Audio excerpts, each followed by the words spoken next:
Change doesn't begin in your environment. It doesn't begin in your habits. It doesn't begin with motivation, goals, or a fresh start. Change begins in your mind, and that is exactly where the battle happens. You want to grow, evolve, improve, reinvent yourself. But something inside you pulls you back. Something convinces you to stay the same. Something whispers that change is dangerous, uncomfortable, or impossible. That something is not weakness. It is your brain's survival system. Your mind doesn't fight change because it hates growth.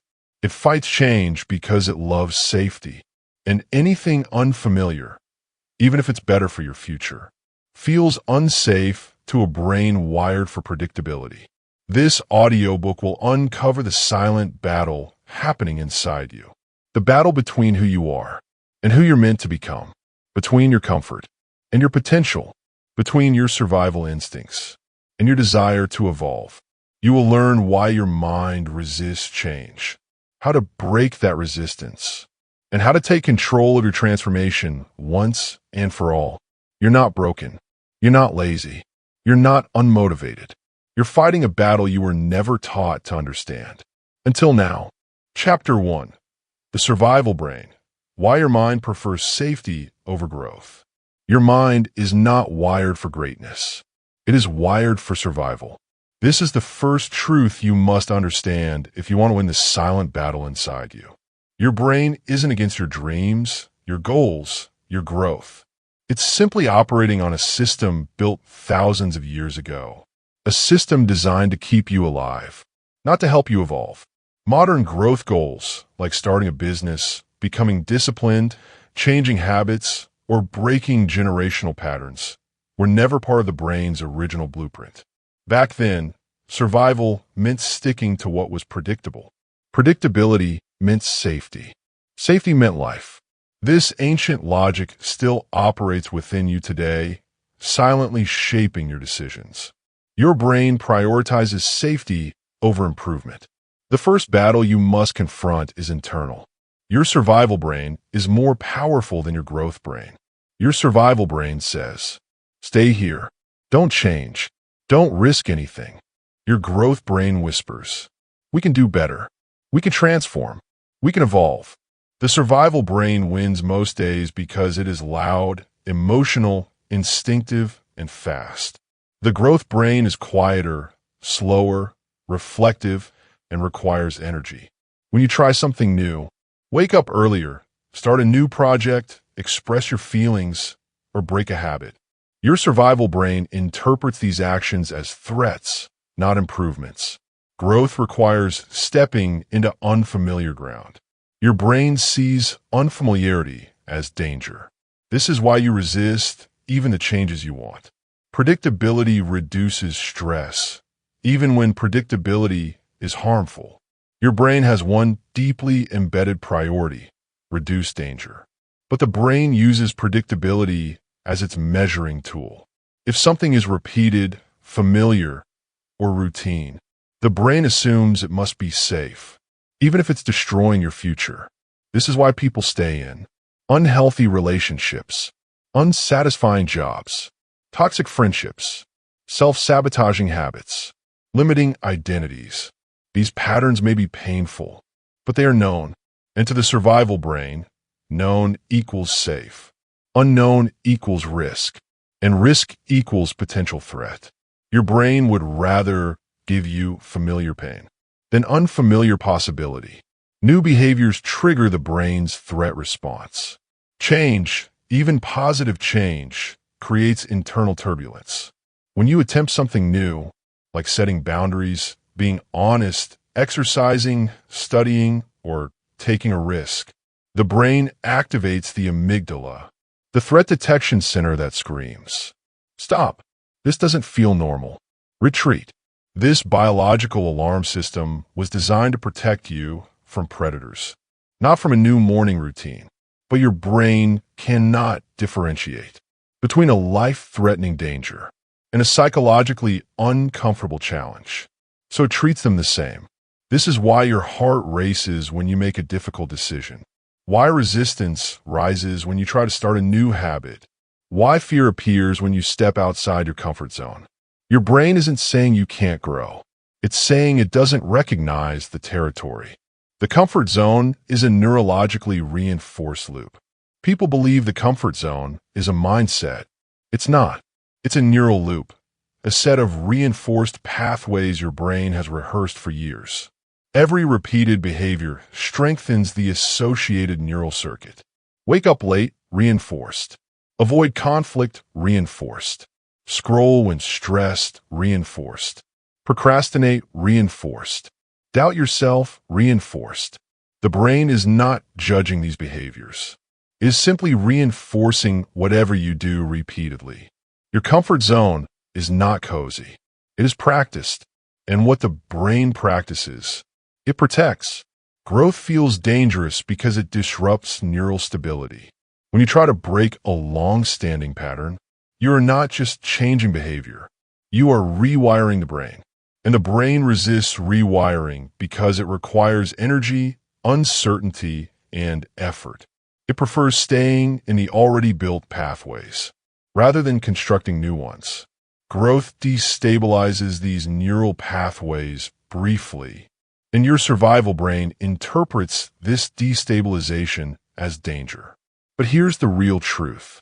The discomfort you feel during growth is not a sign of failure. It is the sign of neural rewiring. You feel resistance not because something is wrong, but because something is changing, and your survival brain is sounding alarms. Because stability is being disrupted. But growth requires disruption. Understanding your survival brain removes guilt. Most people assume they resist change because they are lazy, unmotivated, undisciplined, or weak. None of that is true. You resist change because your brain is protecting you. Based on an outdated operating system, it is not personal failure. It is biological design. Once you understand this, you stop blaming yourself and start working with your mind instead of against it. You begin approaching growth with compassion, not shame, with strategy, not force, with awareness, not guilt. You don't overpower the survival brain. You outsmart it. Example: why starting a fitness routine feels impossible at first. Imagine someone named Arjun who wants to start exercising. He buys shoes, downloads a workout plan, sets goals, and yet he doesn't start. He feels resistance. He feels tired. He feels unmotivated. He thinks the problem is a lack of discipline. But the real issue is his survival brain. For years, Arjun's body has associated comfort with resting after work, not exercising. So when he tries to work out, his brain triggers resistance. This is unfamiliar. This disrupts our routine. This could drain energy. Avoid it. His body isn't resisting fitness. It's resisting breaking the existing neural patterns. But if Arjun pushes through the first few days with small steps, the brain begins to recognize the new behavior is safe.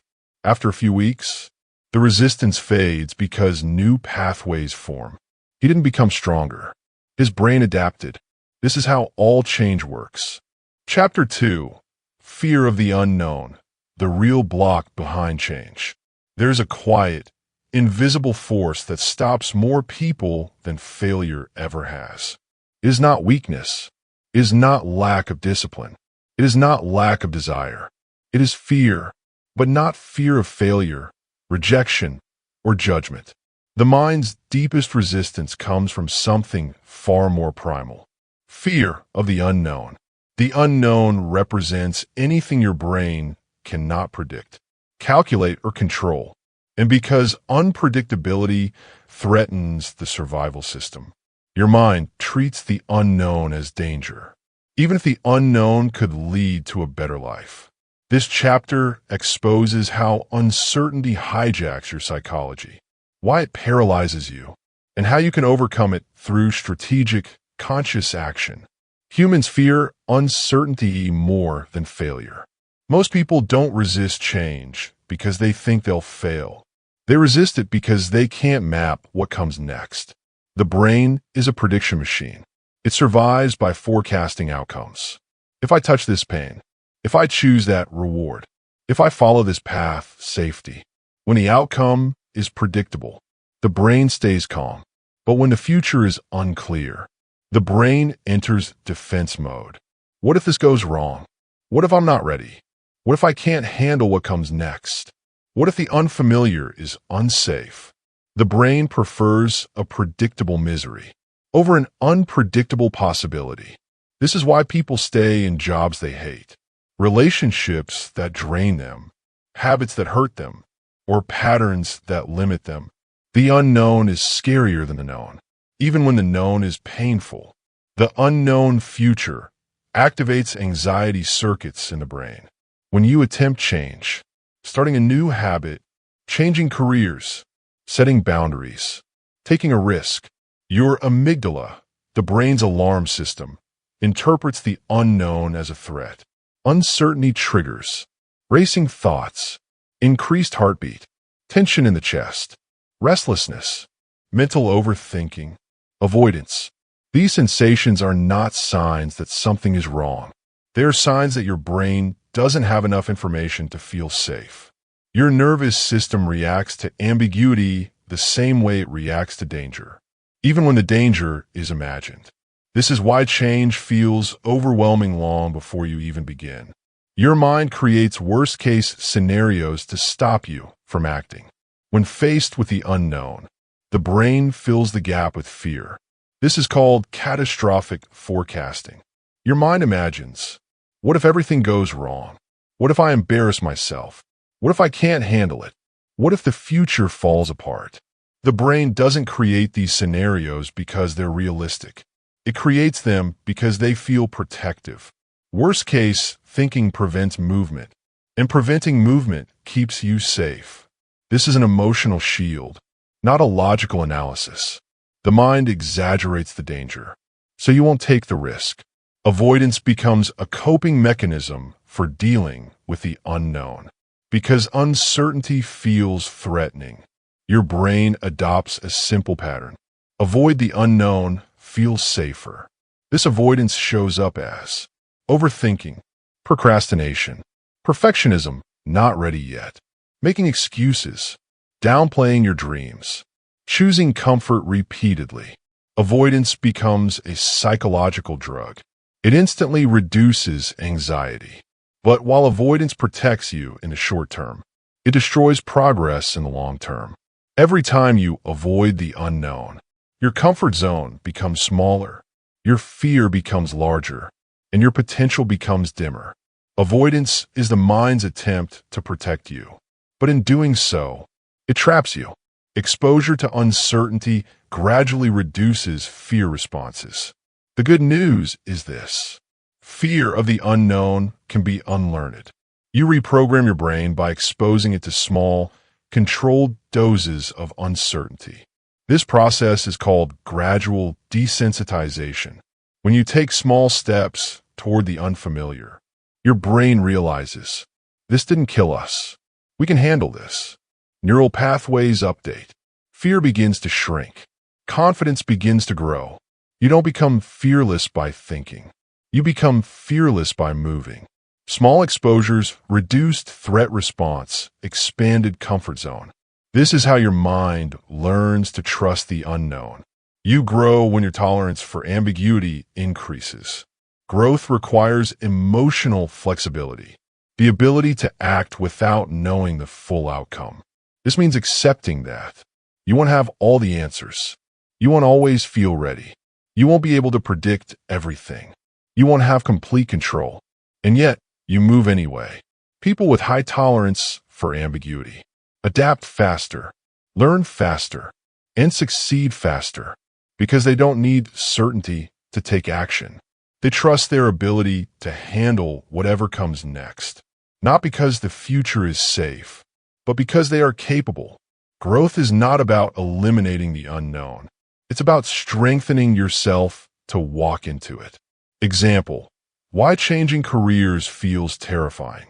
Consider Lena, who has worked in the same job for years. She's bored, unfulfilled, and drained. She dreams of transitioning into a new field. But every time she tries to take a step, updating her resume, applying for a position, learning a new skill, Anxiety rises. Her mind whispers, what if you can't learn something new? What if no one hires you? What if you regret leaving? What if this is a mistake? This isn't logical resistance. This is fear of the unknown. Her current job may be miserable, but it is familiar, and familiarity feels like safety. The new career is exciting, but the uncertainty triggers fear. If Lena begins with small exposures, one online course, one resume update, one informational interview, her anxiety will decrease over time. She doesn't need to eliminate fear. She needs to teach her brain that uncertainty is survivable. Once her mind learns this, the unknown stops being a threat and begins becoming a possibility. Chapter 3. Identity Defense. Why your mind protects who you used to be. Identity is one of the most powerful psychological forces in the human mind. It is the anchor that gives your life consistency, predictability, and emotional continuity. But the same identity that protects you can also imprison you. When you attempt to change your habits, your lifestyle, your mindset, or your direction, you're not only fighting behaviors, you're fighting your story about who you are. This story, even if outdated or limiting, feels safe to your brain because identity is stability, and stability is survival. This chapter will reveal why your old identity resists change, how your mind protects who you used to be, and how understanding this process frees you to become someone new. Your identity is the mental anchor that keeps you consistent. Humans crave internal consistency. Your brain wants your actions, beliefs, and self-image to match. If you believe, I'm undisciplined, your brain will push you to behave in ways that confirm it. If you believe I'm shy, your brain will resist situations where you act bold. If you believe I always mess things up, your brain will sabotage your success to maintain the belief. Identity creates the boundaries of your behavior. It sets the limits of what you think is possible. It shapes what you attempt, what you avoid, and what you tolerate. Simply put, you don't rise to your goals. You fall to your identity. Any change in behavior threatens the story you've lived with for years. When you try to grow, your brain asks, if I act differently, then who am I now? Identity change is not just behavioral. It is existential. This is why emotional resistance appears even when the change is positive. Start a business. Am I capable? Become fit. Do I deserve this? Set boundaries. What if people dislike the new me? Become confident. This isn't who I've been. Your brain is not scared of the new habit. It is scared of the new identity required to maintain that habit. Change threatens the story your mind has used for years to predict your behavior. Without that story, the brain feels unanchored. The old identity fights for survival. The mind resists new habits when they clash with past self-images.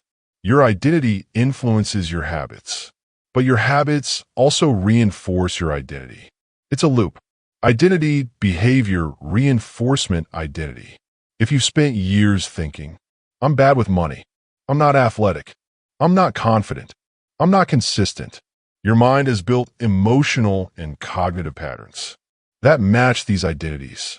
So when you attempt a new behavior, saving money, exercising, speaking up, staying consistent, the mind resists because the behavior contradicts the identity. Your brain would rather be consistently limited than inconsistently improved. Consistency feels safe. Contradiction feels threatening. Old identities sabotage new goals to maintain coherence. Self-sabotage is not random. It is identity protection. If you say you want to change, but repeatedly procrastinate, avoid responsibility, quit early, choose comfort, make excuses, downplay your progress, you're not lazy. You are protecting an identity that feels familiar. The brain fights to preserve coherence. If your actions begin to reflect a new person, the old identity feels endangered and creates emotional friction, anxiety, doubt, fear. resistance, avoidance. This friction is not failure. It is identity defense. It means transformation is happening. Identity shifts require letting go of familiar emotional patterns. Identity is not just mental, it is emotional. Each identity carries emotional habits. The shy identity feels anxious. The angry identity feels explosive. The careless identity feels detached. The victim identity feels helpless. The achiever identity feels pressured. These emotional patterns become comforting, even when they are painful, because they are familiar. To become someone new, you must release the emotions that were tied to who you used to be. And this emotional release is one of the most difficult parts of growth. Letting go of guilt, letting go of fear, letting go of the old story, letting go of the emotional reactions that once protected you. You cannot step into a new identity while still emotionally living in the old one. Rewriting identity is the foundation of lasting transformation. Changing habits without changing identity is like planting seeds in sand. They will not grow. True transformation begins when you say, I no longer identify with the old version of myself. Identity change doesn't happen overnight. It happens through consistent, small actions that prove to your brain that you're becoming someone else. Your behavior teaches your brain who you are. When you show up differently, even slightly, your brain updates its self-image. Identity shifts through micro wins, self-awareness, self-honesty, aligned habits, keeping small promises, taking uncomfortable steps, breaking familiar emotional loops. Every action becomes a vote for the person you want to become. Example, the person who always said, I'm not a leader. Imagine someone named Rhea. For years, she believed, I'm not leadership material. This identity shaped her behavior. She avoided taking charge. She stayed quiet in meetings. She feared responsibility. She downplayed her ideas. One day, she's asked to lead a small team project. Even though she wants the opportunity, her mind resists. What if I'm not good enough? This isn't who I am. I'll probably mess this up. These thoughts appear not because she lacks ability, but because the assignment threatens her identity. But she agrees anyway. On day 1, she feels anxious. On day 3, she feels overwhelmed. On day 5, she considers quitting. This is not failure. This is identity defense. But she continues showing up in small ways, leading discussions, asking questions, taking responsibility, offering direction. Step by step, her brain begins accepting. Maybe I can lead. By the end of the project, her identity has shifted. I am capable of leadership. Her behavior changed her identity. Her identity now supports new behavior. She is no longer who she used to be, not because she believed first, but because she acted first. Chapter 4, Emotional Conditioning, How Old Feelings Control New Decisions. Your mind does not just remember events. It remembers the emotions attached to them. And those emotional memories silently guide your choices, shape your habits, and influence your reactions long after the events themselves have faded. This is emotional conditioning, the process where past feelings become present-day behavior. You may think you're making decisions logically, but most of your choices are driven by emotional patterns formed years ago. Patterns you didn't choose, patterns you didn't question, patterns that now influence everything from your confidence, to your relationships, to your willingness to take risks. This chapter uncovers how old emotional wounds resist change, why you repeat the same emotional loops, and how healing, not avoidance, is the key to freeing your future. Your mind associates certain emotions with specific behaviors. Every repeated emotional experience creates an association. If you repeatedly felt criticized when you spoke up, your mind associates speaking with danger. If you repeatedly felt ignored when you expressed needs, your mind associates asking with rejection. If you repeatedly failed at something, your mind associates trying with pain. If you repeatedly felt unworthy in relationships, your mind associates love with abandonment or inadequacy. These pairings are not logical. They're emotional. And emotional associations shape behavior more strongly than facts. The moment you encounter a situation that resembles the old wound, the old emotion reactivates. You're not reacting to the present. You're reacting to the past. Past emotional wounds create resistance to future opportunities. Your emotional brain cannot differentiate between a past wound, a present challenge, and a future possibility. Everything feels immediate. Everything feels connected. This is why when a new opportunity appears, your mind floods with fear. Your body tightens. Your thoughts become cloudy. Your motivation collapses. Your confidence shrinks. The wound takes the lead. It whispers, "Don't go there. We've been hurt before." So instead of moving forward, you freeze or withdraw, not because the opportunity is wrong, but because the past still lives inside you. Emotional memories trigger fear, avoidance, or self-doubt. The emotional brain stores memories as felt experiences, not as time-stamped events. So when something reminds your mind of a past emotional pain, even faintly, the brain replays the same emotional reaction, not the event, the emotion. This is why you avoid responsibility if you once felt overwhelmed by it. You avoid love if you once felt broken by it. You avoid risks if you once failed publicly. You avoid ambition if you once were shamed for dreaming too big. You avoid intimacy if you once felt unprotected. These reactions happen instantly, before logic has a chance to participate. Most resistance isn't intellectual. It's emotional. Your brain isn't protecting you from failure. It's protecting you from feeling old pain again. Change requires interrupting emotional loops you learned years ago. You cannot build a new life with old emotional wiring. If your emotional patterns remain unchanged, your behaviors will eventually return to match them. This is why people repeat cycles. The same type of partners, the same job patterns, the same self-sabotage, the same avoidance, the same limiting beliefs. These are not coincidences. They're loops. Emotional loops formed from past experiences and left uninterrupted. To break the loop, you must introduce a new emotional experience in the moments when the old emotion tries to take control. For example, fear appears, breathe, stay present instead of avoiding. Shame appears, reassure yourself instead of collapsing. Anger appears, pause instead of reacting. Doubt appears, take a tiny action instead of freezing. When the emotional experience changes, the loop begins to weaken. You can't outrun emotions you haven't healed. Avoidance feels like protection, but it's actually prolonging the pain. Unhealed emotions don't disappear. They wait. They wait in your reactions. They wait in your relationships. They wait in your insecurities. They wait in your decisions. They wait in your fears.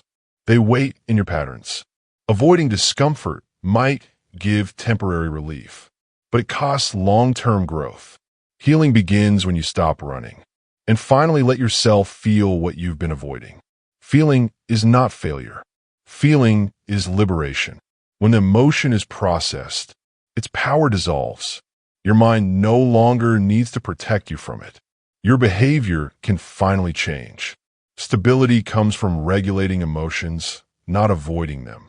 You don't need to eliminate difficult emotions to grow. You simply need to regulate them. Regulation means feeling without being overwhelmed, observing without reacting, acknowledging without collapsing, allowing without escaping. When you learn to regulate emotions, fear, shame, sadness, anger, insecurity, your mind stops treating them as threats. The nervous system settles. The survival alarms fade. The emotional patterns lose their grip. Now you can choose your actions consciously, instead of reacting automatically. Emotional regulation is the foundation of freedom. Example, how a childhood memory can control adult decisions. Imagine a boy named Ariv who grew up hearing, Don't try too hard. You're not good at this. Stop being dramatic. Why are you so sensitive? These words weren't malicious. They were spoken by overwhelmed parents. But Ariv's emotional brain learned. Trying equals humiliation. Expressing equals rejection. Effort equals disappointment. Sensitivity equals weakness. Years later, Ariv wants to start his own business. He has the skills. He has the knowledge. He has the desire. But the moment he begins planning, he feels tightness in his chest, fear of disappointment, self-doubt stronger than logic, the urge to quit before he begins. This is not resistance to entrepreneurship. It is emotional conditioning. His emotional brain is replaying the old feelings. Trying leads to humiliation. Visibility leads to criticism. Effort leads to being judged. Ariv is fighting ghosts, not reality. When he begins practicing emotional regulation, journaling, grounding, talking about his fears, taking tiny steps, the emotional charge decreases. The past releases its grip. The present becomes clearer. His decisions become his own. He doesn't overcome emotion through force. He heals it through awareness. Chapter 5. Cognitive Fatigue. Why Change Feels Exhausting. Most people assume change is difficult because it requires discipline, motivation, or willpower. But the real reason change feels heavy, draining, and overwhelming is something far simpler. Cognitive fatigue. Your brain is an energy-conserving organ. It prefers familiar patterns because they require almost no effort. Old habits run automatically. Old reactions activate instantly. Old routines require no thought. But change? Change demands attention. Change demands awareness. Change demands decisions. Change demands energy. And energy is the one resource your brain fiercely protects. This chapter reveals why change makes you tired, why your brain resists anything new, and how to outsmart cognitive fatigue so transformation becomes easier, not harder. New habits require mental energy, and the brain resists energy expenditure. Your brain operates like a highly efficient machine. It tries to use the least amount of effort possible to handle the greatest amount of tasks. Automatic habits cost almost nothing. They're like a road already carved into the ground. New habits, however, are like building a road from scratch. They require focus, decision-making, self-awareness, emotional regulation, working memory. Your brain sees this as an unnecessary energy drain and responds with resistance. Not because you're incapable, not because you're unmotivated, but because your brain thinks, I don't want to spend extra energy if the old pattern works. This is cognitive economy, the brain's priority to preserve energy at all costs. Decision fatigue makes you default to old behaviors. Every choice you make uses mental energy. Small decisions. What should I wear? What should I eat? Should I reply now or later? And big ones. Should I take the job? Should I confront this? Should I start now? All drain cognitive resources. By the end of the day, your decision-making fuel is depleted. And when decision fatigue hits, your brain switches to autopilot behaviors. Not because they're good for you, but because they require zero thinking. This is why you procrastinate, skip the gym, choose comfort foods, avoid difficult tasks, scroll mindlessly, break new routines. Not because you're weak, because you're depleted. Cognitive exhaustion leads to behavioral regression. Overthinking drains cognitive resources and slows progress. Overthinking feels productive, but it is the mind's most energy-draining activity. Every time you analyze every detail, imagine every scenario, replay past mistakes, try to be perfect, weigh every option, you burn enormous amounts of cognitive fuel. This leaves you with no mental energy to actually take action. Overthinking is not a sign of intelligence. It's a sign that the brain is trying to delay action, because action costs energy. This is why people get stuck for months or years. in analysis instead of movement. Your brain uses overthinking to conserve energy, even though it creates paralysis. Small changes conserve energy while building momentum. The brain resists big changes, but adapts incredibly well to small ones. Micro habits are neurologically efficient. They bypass cognitive fatigue because they require low emotional effort, low mental attention, low decision-making. Your brain barely notices the energy cost. When you make a small shift, like reading one page, doing 2 push-ups, drinking 1 glass of water, or writing for 3 minutes, your brain doesn't activate resistance.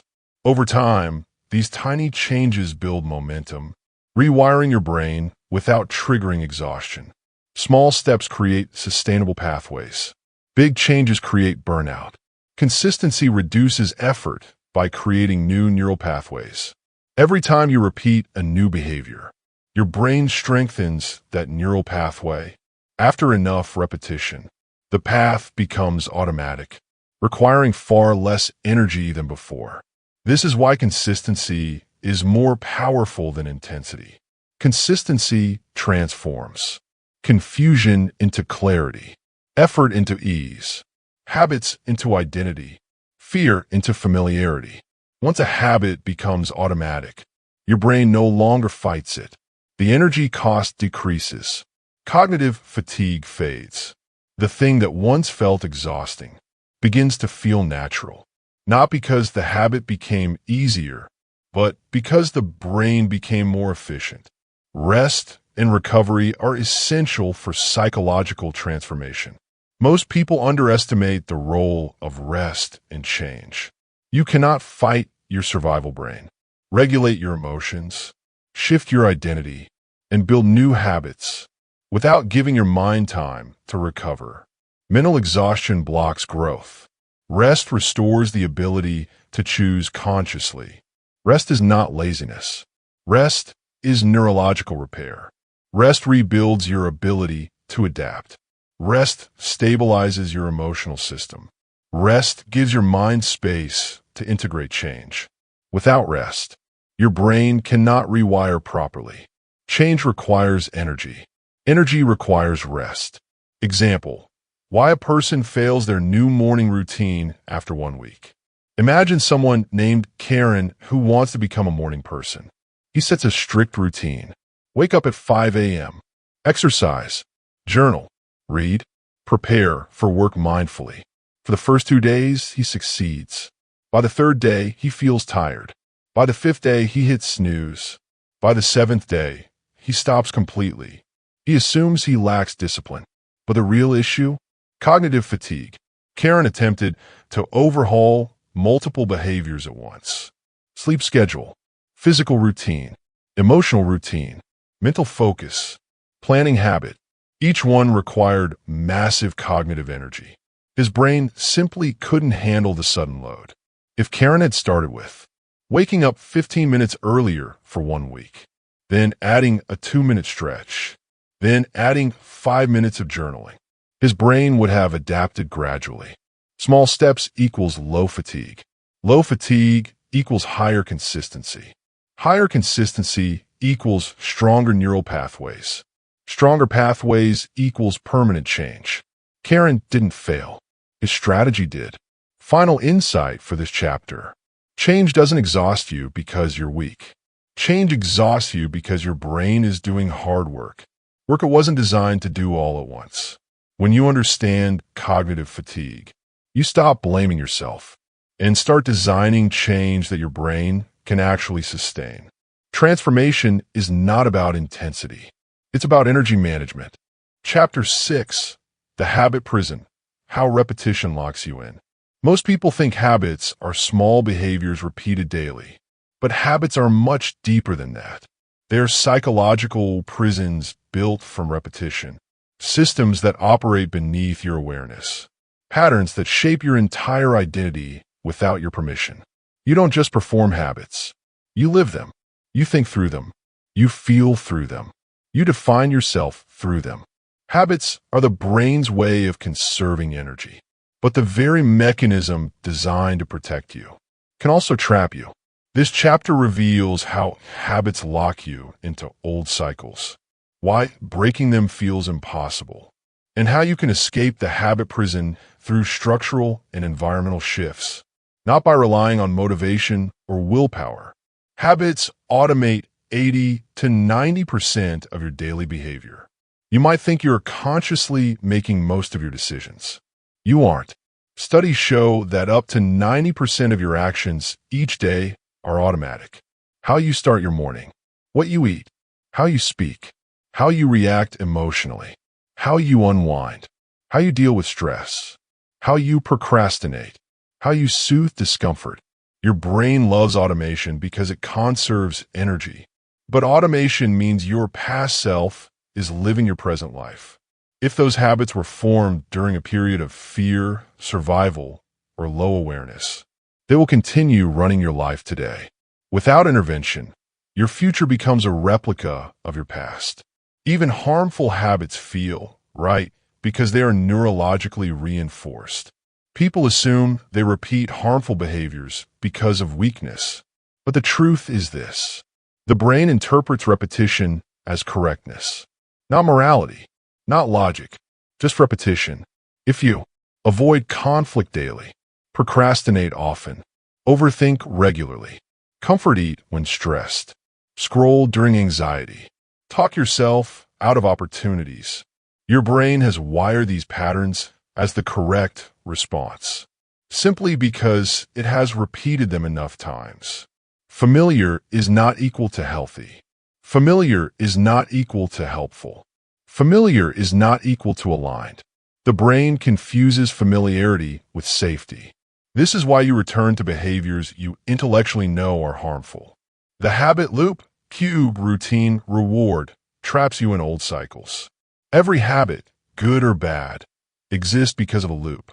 One cue, a trigger that tells the brain to activate a habit. Stress, scroll. Loneliness, overreading. Fatigue, caffeine. Boredom, social media. Uncertainty, procrastination. 2. Routine. The automatic behavior that follows. Scrolling, snacking, avoiding, escaping, overthinking. 3. Reward. The emotional payoff. Less anxiety, momentary pleasure, brief distraction, temporary escape. Comfort. The brain doesn't care if the reward is unhealthy. It only cares that the reward reduces discomfort fast. This loop becomes deeply ingrained, and once established, it will run without your awareness. You don't break habits by force. You break habits by disrupting the loop. Changing a habit requires altering the cue or the reward, not just the action. Most people try to change habits by attacking the routine. I'll stop scrolling. I'll stop overreading. I'll stop procrastinating. But the routine is not the real problem. The cue and reward create the loop. If the cue remains the same and the reward remains the same, the habit will always return. To break the loop, you must ask, what triggers this behavior? What emotion am I trying to avoid or soothe? What reward does this habit give me? Then change one of the two. Option 1. Change the cue. Remove the triggers. Phone out of reach. No junk food in the house. Clear workspace. Structured mornings. Calendar reminders. Reduced digital clutter. Option 2. Change the reward. Replace the emotional payoff. Instead of scrolling, take a 30-second breathing break. Instead of snacking, drink water or stretch. Instead of procrastinating, do a 2-minute starter task. Instead of avoidance, practice micro-confrontation. When the brain receives a new reward, the old loop begins to weaken. Environment shapes habit formation more than motivation does. Your environment is the architect of your habits. Your brain responds to whatever is around you. If the phone is beside you, you check it. If snacks are visible, you eat them. If your workspace is messy, you procrastinate. If your bed is too close, you lie down. If your room is dark, you lose energy. Change the environment, and the habit often changes automatically. Motivation is unreliable. Environment is consistent. Your surroundings must force good habits and make bad habits inconvenient. Place your tools where you can see them. Hide distractions where your mind forgets them. Rearrange your room to match your goals. Design your space to support your new identity. You don't win habit battles through willpower. You win through architecture. Designing new cues rewires the brain faster than willpower. If you want new habits to form smoothly, you must deliberately place cues that activate them. Examples. Want to read more? Put the book on your pillow. Want to meditate? Place your mat in the center of your room. Want to exercise? Lay out your workout clothes the night before. Want to drink more water? Keep a bottle within reach. Want to study? Designate a specific study space. These cues trigger the behavior automatically, without requiring motivation. The brain follows what it sees. The brain follows what is easy. The brain follows what is familiar. Create familiar cues for the habits you want, and the habit prison becomes a habit pathway. Example, why someone repeats their nighttime procrastination cycle.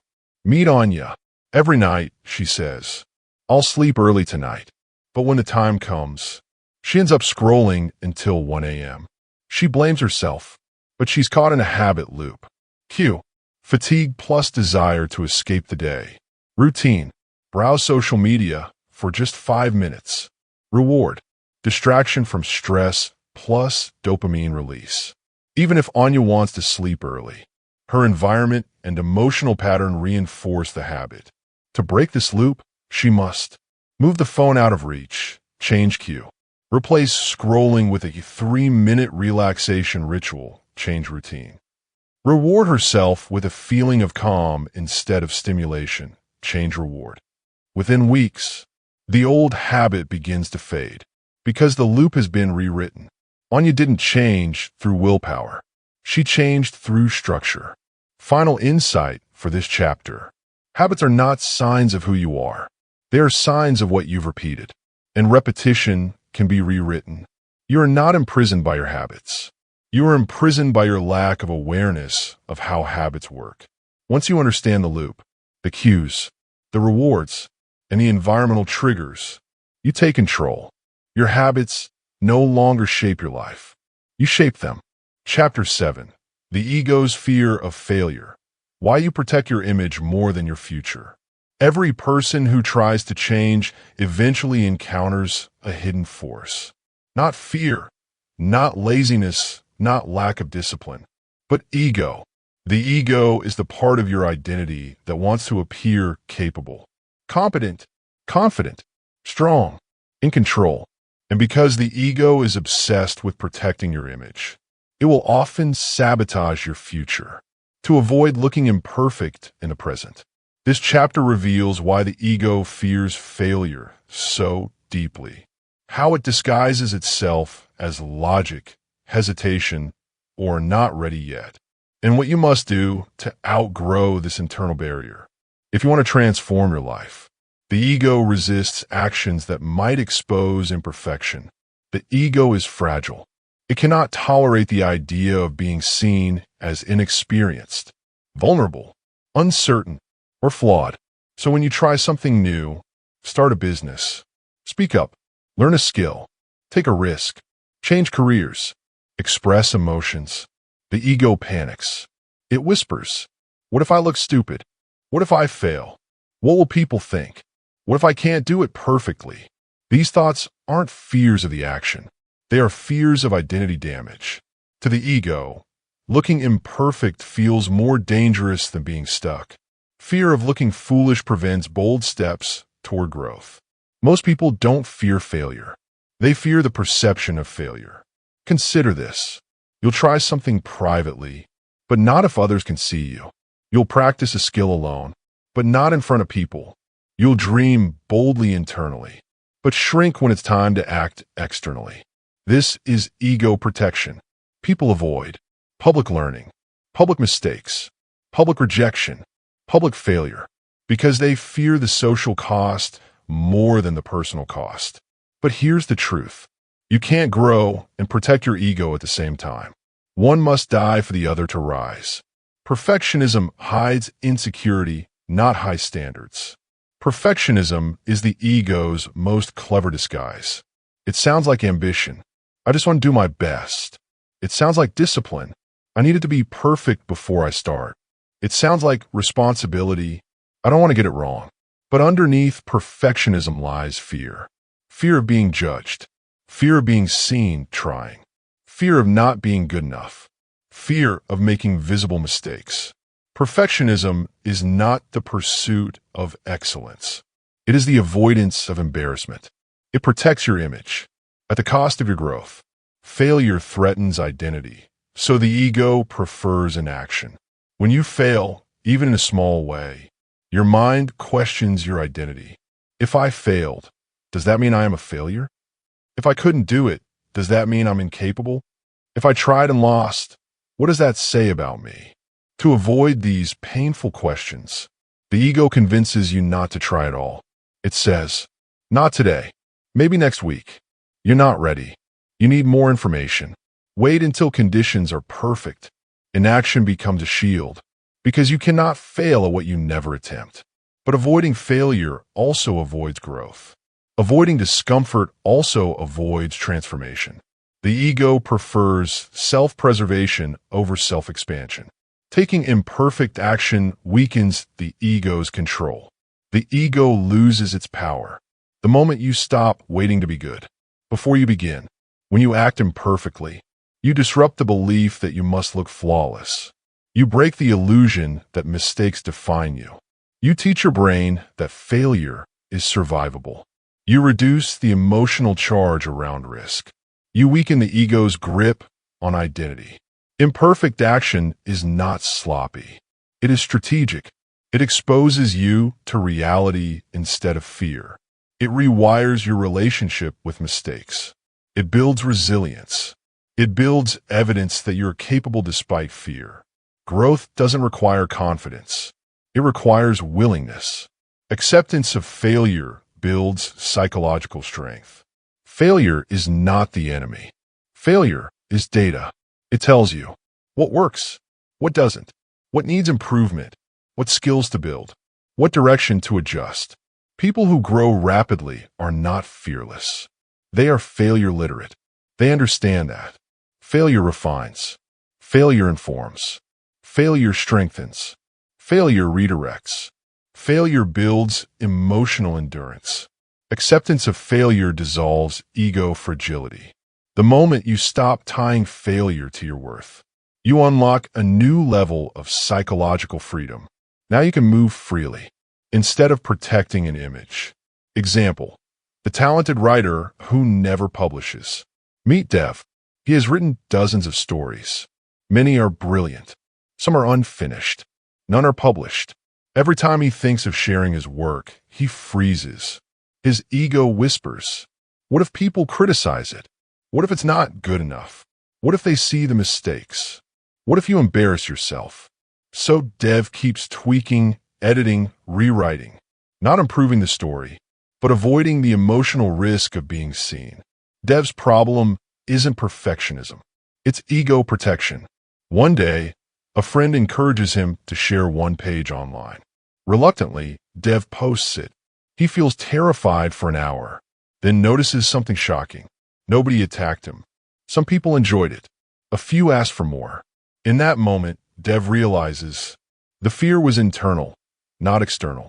The ego was the enemy, not the world. The risk was emotional, not actual. By taking one imperfect step, Dev weakened the ego's power and unlocked a door he had been standing in front of for years. Final insight for this chapter. Your ego wants to keep you safe. But safe from what? From embarrassment, from vulnerability, for not looking perfect, from being seen learning, from being judged. But growth requires all of these things. To evolve, you must be willing to look foolish, start small, fail publicly, learn openly, expand beyond comfort, risk your image, because your ego is not your identity. It is the shell around your identity. Break the shell, and your potential expands. Chapter 8, Social Conditioning, How Your Environment Trains Your Mind.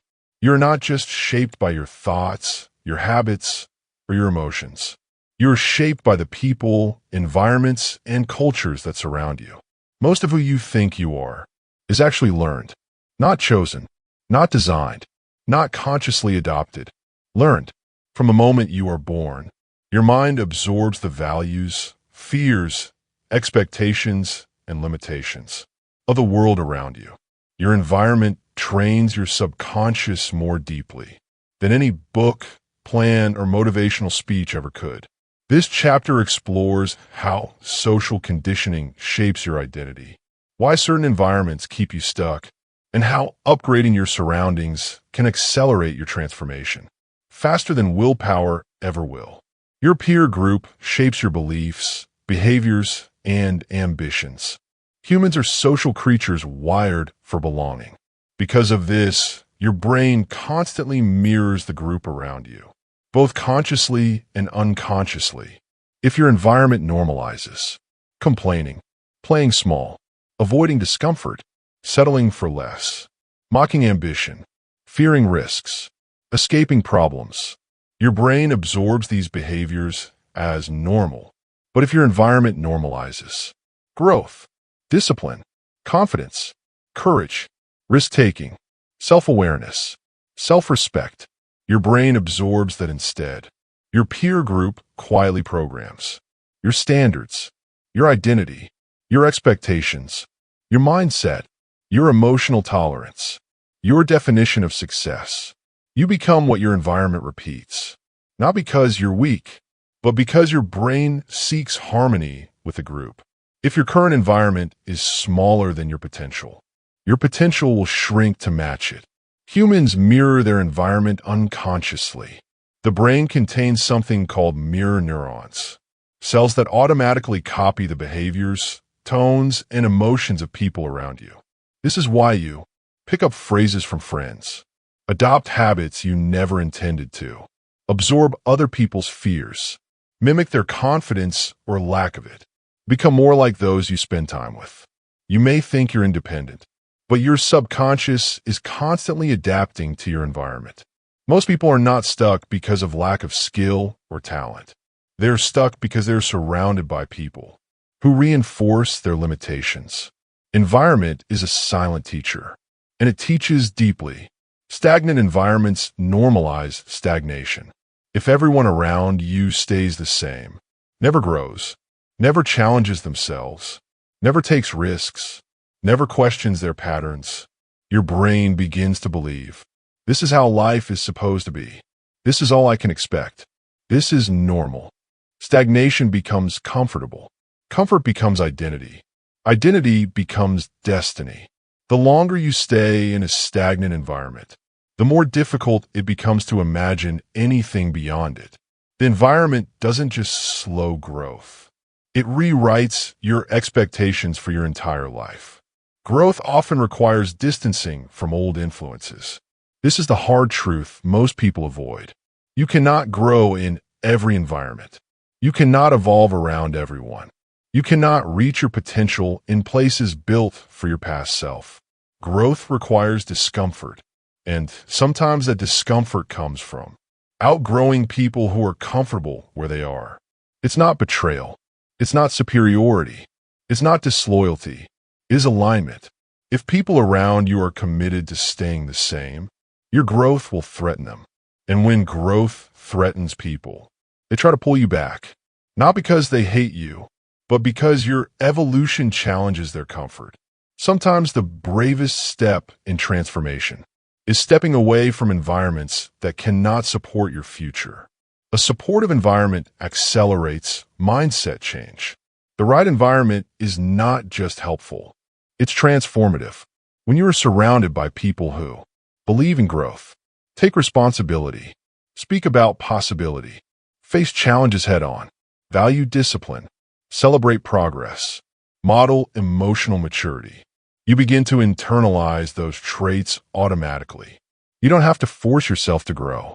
You grow because the environment elevates you. Supportive environments reduce self-doubt, increase motivation, strengthen identity, expand belief systems, normalize high standards, provide accountability, Offer healthier perspectives. The environment becomes a catalyst for the person you're becoming. Your surroundings must match the person you're becoming. You can't build a new life with an environment designed for the old you. Ask yourself, does this environment support my goals or sabotage them? Do these people encourage growth or fear it? Do the conversations lift me or drain me? Do I feel like I can expand here or do I shrink? Does this place match the life I want to create? Your environment should not reflect who you were. It should reflect who you are becoming. When you intentionally choose spaces, people, and influences that match your future self, your mind begins shifting automatically. Environment rewires identity faster than effort alone. Example, how a single environment shift transformed someone's life. Meet Neha. For years, she dreamed of starting her own graphic design studio, but her environment was working against her. Her friends discouraged risk. Her family feared instability. Everyone around her settled for safe but unfulfilling careers. Ambition was seen as unrealistic. Creativity was treated as a hobby, not a profession. Every time Neha felt inspired, she heard phrases like, "Don't dream too big. It's better to be secure. What if you fail? Why leave a stable job?" Her environment didn't just limit her actions. It limited her imagination. One day, Neha joined an online community of creatives. For the first time, she saw people making careers out of art, living lives full of passion, embracing risk, choosing meaning over conformity. Suddenly, her dreams no longer looked foolish. They looked possible. Within months, her identity shifted. Within a year, she launched her studio, not because her abilities changed, but because her environment did. Her surroundings upgraded her belief system. Her belief system upgraded her life. Final insight for this chapter: you're not only a product of your habits or thoughts, you are a product of your environment. If you want a bigger life, you must step into a bigger environment, one that stretches you, one that challenges you, one that reflects your potential, one that supports your evolution. Because the truth is simple. You cannot grow beyond the environment that raised your identity, but you can place yourself in an environment that raises your future. Chapter 9. The Illusion of Not Ready Yet. The mind's most convincing lie. There is a moment before every life-changing decision. A pause, a hesitation, a quiet voice inside that whispers, "I'm not ready yet." It feels reasonable. It feels responsible. It feels realistic. But it is not truth. It is not logic. It is not protection. It is the mind's most convincing lie, designed to keep you in the familiar, the predictable, the safe. This chapter exposes why the brain uses unreadiness as a shield, how preparation becomes procrastination, and why the belief that you need to feel ready is the very thing preventing your transformation. The mind creates the illusion of unreadiness to avoid discomfort. When you stand on the edge of change, whether it's starting a business, ending a toxic pattern, raising your standards, or pursuing a dream, your brain senses uncertainty, and uncertainty activates the survival system. To avoid stepping into the unknown, your mind creates the illusion of unreadiness. I need more clarity. I need more skills. I need more confidence. I need more stability. I need more time. These thoughts don't reflect actual limitations. They reflect the mind's attempt to delay discomfort. Unreadiness isn't a problem. It's a protective mechanism. Your mind isn't saying you're not ready. It's saying you're afraid. Preparation becomes procrastination disguised as responsibility.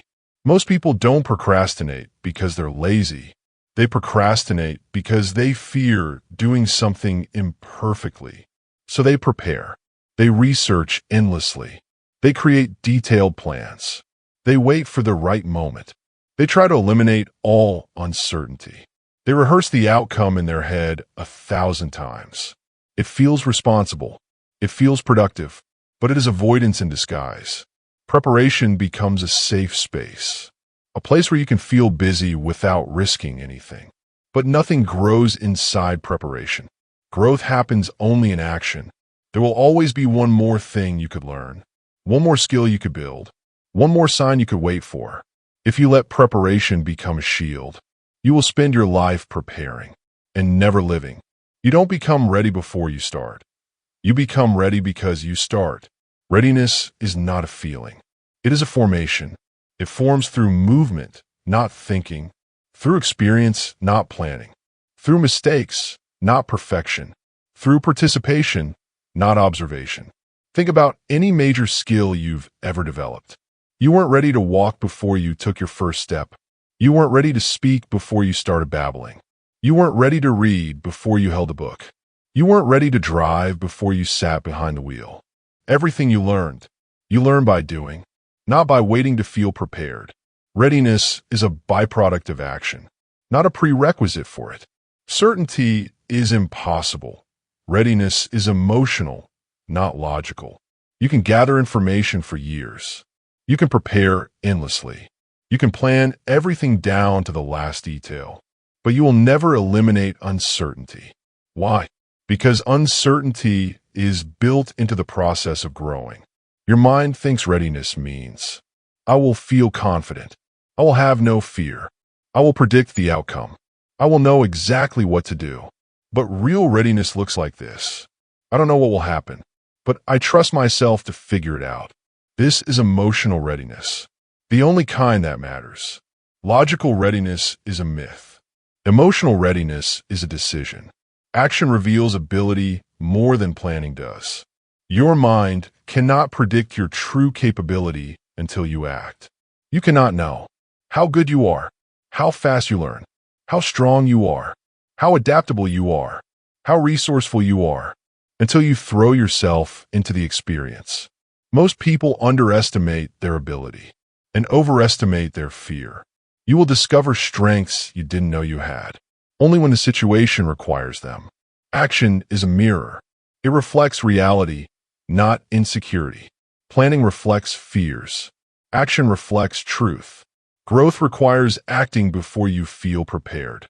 Every meaningful step in life requires courage, not comfort.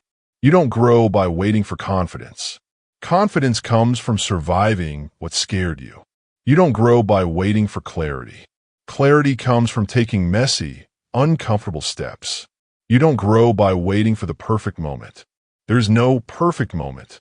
There's only now. Growth requires you to move while afraid, start while uncertain, act while imperfect, step forward while shaking. Courage is not the absence of fear. Courage is acting in spite of fear.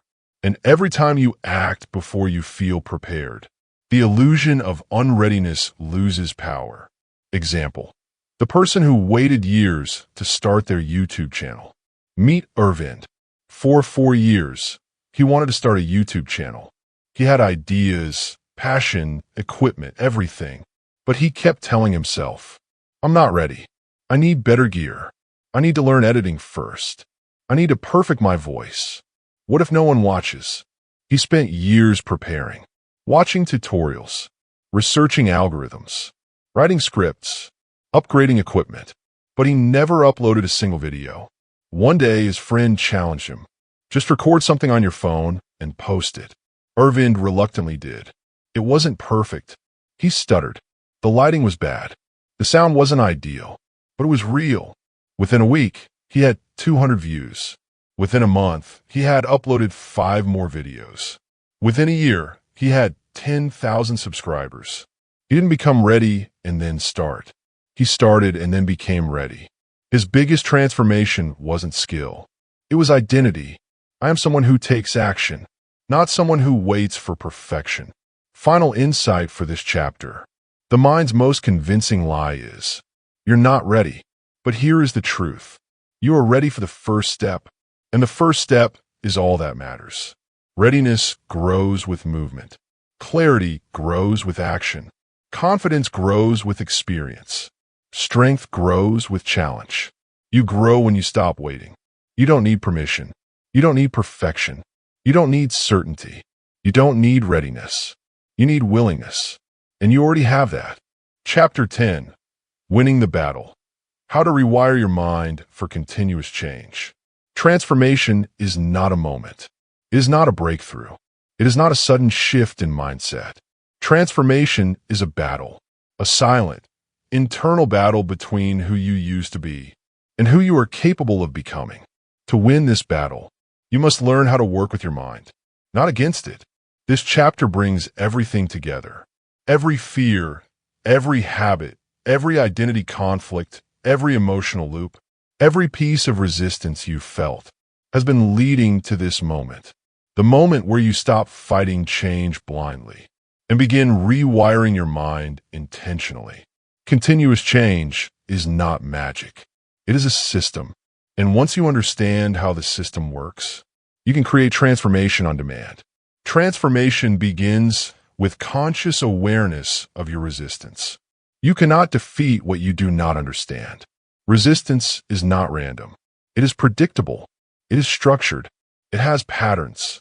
Your resistance usually shows up as procrastination, fear, overthinking, avoidance, self-doubt, emotional overwhelm, identity conflict, numbness. Instead of fighting these signals, you must observe them. Ask yourself, what is my mind trying to protect? What old belief is being triggered? What emotion is resurfacing? What identity feels threatened? What habit loop is being activated? Awareness transforms resistance from an enemy into information. If you can see the mechanism, you can change the mechanism. Micro-actions override survival instincts more effectively than major changes. Big changes trigger fear, but small steps slip past the brain's alarm system. Your mind resists massive leaps, but it rarely resists micro-movements. Micro-actions rewire the brain because they require low energy. Avoid overwhelming the nervous system. Quiet the survival response. Build emotional tolerance gradually. Create consistent evidence of progress. Examples. 1 minute of exercise becomes 10, becomes habit. 2 pages of reading becomes a book. 5 minutes of uncomfortable work becomes discipline. 1 small difficult conversation becomes confidence. 1 tiny risk becomes a new identity. Micro-actions are the secret weapon for bypassing fear and building momentum that lasts. Identity must shift from someone who wants to change to someone who changes daily. This is the turning point. Most people stay stuck because they remain attached to the identity of, I want to change. That identity keeps change in the future. A wish, not a pattern. A goal, not a lifestyle. To win the battle, you must shift into, I am someone who changes. I am someone who shows up daily. I am someone who moves forward even if it's small. I am someone who handles discomfort. I am someone who evolves continuously. Identity is the foundation of permanent change. Once your identity shifts, your actions naturally follow. Emotional regulation gives you mastery over fear-based reactions. You cannot eliminate emotion. You cannot eliminate fear, but you can regulate them. Emotional regulation allows you to feel fear without freezing, feel discomfort without escaping, feel uncertainty without collapsing, feel doubt without quitting, feel anxiety without spiraling. It gives you control over your internal state. Simple regulation tools include deep breathing, grounding exercises, body awareness scans, naming the emotion, pausing before reacting, self-reassurance, micro-rest breaks. You don't need to feel good to act. You just need to feel stable enough to move. Emotional stability is the engine of transformation. A supportive environment keeps your growth trajectory stable. You can try as hard as you want, but if your environment contradicts your goals, your mind will be pulled backward. To create continuous change, your environment must support your evolution. People who encourage growth, spaces that reduce distraction, triggers that activate good habits, removal of temptations that sabotage progress, conversations that elevate your mindset, routines that reinforce your identity. Environment doesn't just support change, it sustains it. Once your surroundings match the person you're becoming, change feels natural, not forced. Continuous change becomes your new normal through repetition and self-trust. The brain learns through repetition. Identity forms through repetition. Confidence builds through repetition. Clarity grows through repetition. Transformation stabilizes through repetition. But there is another ingredient, one that matters more than skill, effort, or strategy. Self-trust. Self-trust is the belief that I can rely on myself. I can handle discomfort.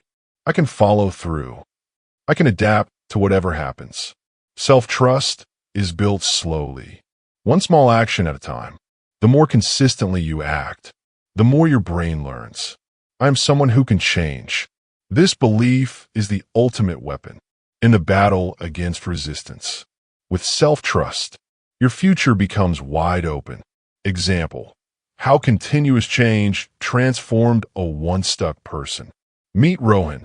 For years, he tried to overhaul his life in huge bursts of energy.